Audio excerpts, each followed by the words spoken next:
تثلیث کے ٹاپک پہ ہم کسی دن بات کریں گے۔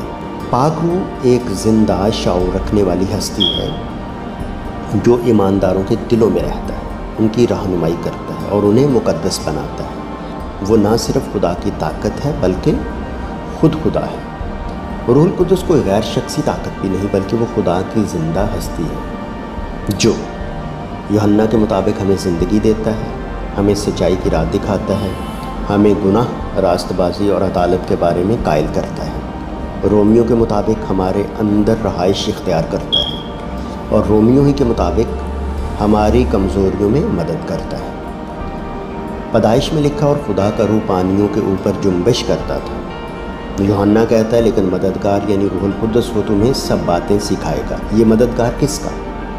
مسیح کا اور خدا کا اور پھر ہمارا۔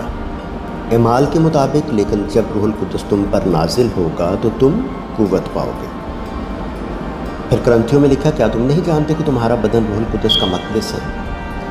روح القدس وہ ہستی ہے جو ہمیں نیا جنم دیتا ہے، ہمارے اندر خدا کی حضوری کو قائم کرتا ہے اور ہمیں ہر دن مسیحی زندگی گزارنے کے لیے طاقت، رہنمائی اور تسلی فراہم کرتا ہے۔